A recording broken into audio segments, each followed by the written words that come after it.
विधानसभा चुनाव के नतीजों को लेकर काउंटडाउन शुरू हो गया है। कल सुबह से मतगणना शुरू होगी और सबकी निगाहें हमारे जो आप पीछे देख रहे हैं मंडी सीमित पे लगी हुई हैं। आप देख रहे हैं तमाम सुरक्षा व्यवस्था यहाँ पर है। यहाँ पर पुलिस बल तैयार है, पीएसी तैनात है और इधर आप देख रहे हैं नेताओं का जमावड़ा भी लगा हुआ है। ये ज़्यादातर समाजवादी पार्टी के कार्यकर्ता हैं जो ईवीएम की निगरानी के लिए यहाँ पर डटे हुए हैं। कोई भी वाहन जा रहा है अंदर या अंदर से बाहर आ रहा है, इसको ये लोग चेक कर रहे हैं। अगर 2017 की बात की जाए तो भारतीय जनता पार्टी ने 7 सीटें हासिल की थी। 1 सीट समाजवादी पार्टी ने जो हरदोई सदर की थी वो जीती थी। लेकिन कुछ दिनों बाद जो समाजवादी पार्टी के विधायक थे नितिन अग्रवाल, वो भाजपा के खेमे में चले गए थे और इस बार वे भाजपा के टिकट पे ही चुनाव लड़ रहे हैं। हमारे साथ फैज़ी खान हैं, हमारे साथी हैं। फैज़ी जी, हरदोई बड़ा चर्चित ज़िला रहा है।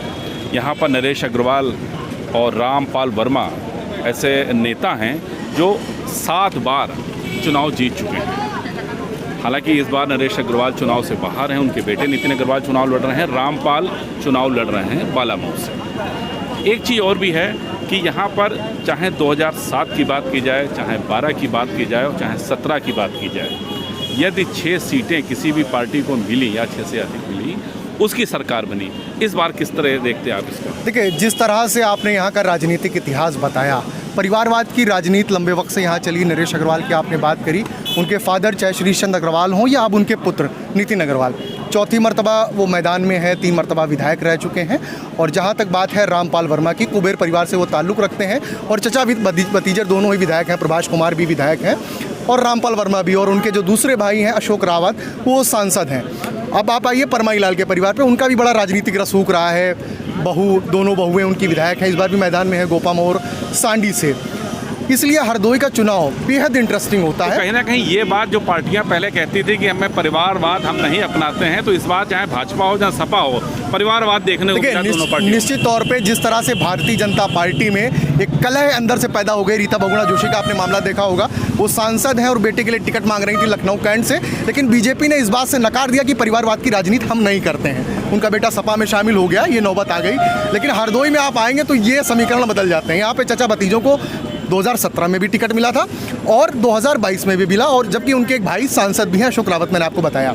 जहाँ तक नतीजों की बात है, नतीजे बहुत ज़्यादा अप्रत्याशित होने वाले हैं हरदोई के। जिस तरह से आपने एग्जिट पोल देखा, मैं उस पर कोई टिप्पणी नहीं करना चाहता हूँ। हाँ, इतनी बात ज़रूर कहूँगा कि जो पत्रकारिता है आज के दौर की, वो आम इंसान से बहुत दूर हो चुकी है। क्योंकि जो नतीजे, जो एग्जिट पोल कभी आया करते थे और लोगों को उस पर एतबार हुआ करता था, वो एग्जिट पोल अब सिर्फ स्टूडियो में या ऑफिसेज में बैठ के बनने लगे। बिल्कुल सही बात कह रहे हैं, क्योंकि एग्जिट पोल जब से ये आए हैं, शुरू हुए हैं, जब 7वें दौर की, जब जैसे ही ये मतदान ख़त्म हुआ और स्टूडियो में विभिन्न चैनल में एग्जिट पोल दिखाए जाने लगे, लेकिन जो आम जनता है वो, जैसे आपने कहा कि वो दूर हो गए हैं एग्जिट पोल आम जनता से, तो कहीं ना कहीं अविश्वसनीय उनको भी लग रहे हैं कि कहीं ना कहीं झोल है। अब एक अविश्वास ज़रूर है जनता में। जनता थोड़ी सी भमेट गई है कि क्या होने वाला है। एकदम अप्रत्याशित उसके सामने एग्जिट पोल आया। अलग अलग तरह के, अलग अलग मानसिकता के लोग हैं। लेकिन जो है, क्या सरकार बनेगी, किसकी सरकार बनेगी, ये कहना ज़रा कठिन है। लेकिन जो फिगर आप देख रहे हैं, इस फिगर में बहुत ज़्यादा चेंजेस आपको देखने को मिलेगा। और अगर आप पुराना इतिहास भी देखेंगे, चाहे किसी भी राज्य में चुनाव हुआ हो, इससे पहले जो 2 चुनाव हुए हैं उनका आप अगर इतिहास देखेंगे तो एग्जिट पोल फेल हुआ है। और इस बार बंगाल और पंजाब में भी इस तरह का हुआ था। मैं नाम नहीं लेना चाहता किसी पर्टिकुलर किसी स्टेट का, दिल्ली हो या पश्चिम बंगाल हो, लेकिन वहाँ पर भी एग्जिट पोल फेल हुआ था। और इस बार भी वही एग्जिट पोल फेल होने का अनुमान लगाया जा रहा है, क्योंकि नतीजे बहुत अप्रत्याशित हो सकते हैं। हाँ, इससे एक चीज़ ज़रूर देखने को मिल रही है कि इस तरह के नतीजे आने के बाद कहीं ना कहीं जो एडमिनिस्ट्रेशन है, एक प्रशासन पर प्रेशर ज़रूर देखने को मिलेगा, एक प्रशासनिक दबाव ज़रूर बनेगा। अब हरदोई की बात करते हैं। 8 सीटें हैं। पिछली बार 7 भाजपा के पास थी, 1 सपा के पास थी। इस बार चुनाव सपा ने बड़ा मजबूती से लड़ा है। कुछ सीटों पर बसपा और कांग्रेस भी काफ़ी सक्रिय दिखी। अब चूँकि 12-13 घंटे रह गए हैं केवल काउंटिंग शुरू होने में, और मेरे ख्याल से कल 10 बजे तक बहुत ज़्यादा ये साफ़ हो जाएगा कि कौन यहाँ पर विधायक बनने वाले हैं। वो 8 नाम क्या अनुमान आपका है? देखिए, अगर हरदोई की 8 विधानसभाओं की आप बात करेंगे तो कुछ एक आध सीटें ऐसी हैं जहां पर सपा और बीजेपी की सीधी सीधी लड़ाई थी। कुछ एक आध सीटें ऐसी भी हैं जहां पर बसपा फाइट में दिखी है, वहां पर सपा फाइट में बिल्कुल भी नहीं है, ज़रा भी नहीं है। वहां पर बीजेपी और बीएसपी की लड़ाई थी। और एक सीट ऐसी भी है जहां पर चतुर्थकोणीय मुकाबला देखने को मिल सकता है। बहुत कम मार्जिन से ये सीटें जीतेंगी। कुछ सीटों पर तो एकदम सीधा अनुमान लगाया जा रहा है कि वो उस पार्टी की, कोई भी पार्टी हो वो उसकी निकल जाएगी, लेकिन मार्जिन जो वो होगा बहुत कम होगा। सटीक आकलन करना बेहद मुश्किल है, लेकिन नतीजे ज़रूर। एक चीज़ और रह गई थी कि 2007, 12 और 17 ये जिसकी भी सरकार थी वो सरकार फिर नहीं बनी। कहने का मतलब है 2007 और 2012 में, 17 तो क्योंकि अब ये योगी सरकार बनी 17 के बाद, और अब योगी सरकार की परीक्षा की घड़ी है। परीक्षा की घड़ी क्या, बल्कि रिजल्ट की घड़ी है कल।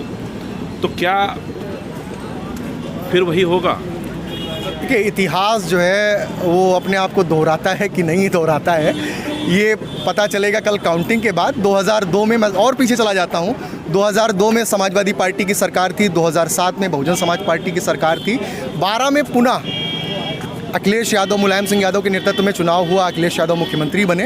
लेकिन 17 में वो विकास का दावा करते रहे, विकास का दावा धता साबित कर दिया गया। और 2017 में बीजेपी की बहुमत आई। और अब 22 में क्या होगा? और ये बिल्कुल सही कहा आपने कि सरकार रिपीट नहीं हुई है, लेकिन इस बार क्या होता है ये सुबह 11 बजे तक क्लियर हो जाए।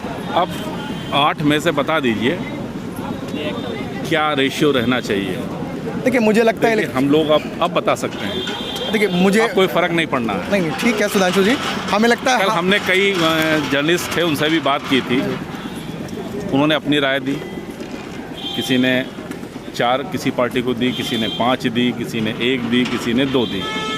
अब आपकी क्या अपनी ओपिनियन है, कितनी सीटें कौन पार्टी पा सकती है? देखिए सुधांशु जी, मुझे लगता है कि हम आप बड़े ही जिम्मेदार लोग हैं और जल्दबाजी करना बहुत मुनासिब नहीं है। कौन क्या चला रहा है, कैसे दिखा रहा है, इलेक्शन कमीशन की भी एक गाइडलाइन है या आम आदमी का भी एक दिल है। अगर वो मान के चल रहा है सुबह तक कि उनके नेताजी जीत रहे हैं तो जीतने दीजिए ना प्लीज़। क्यों उसको हरा रहे हैं आप? उसको जीतने दीजिए।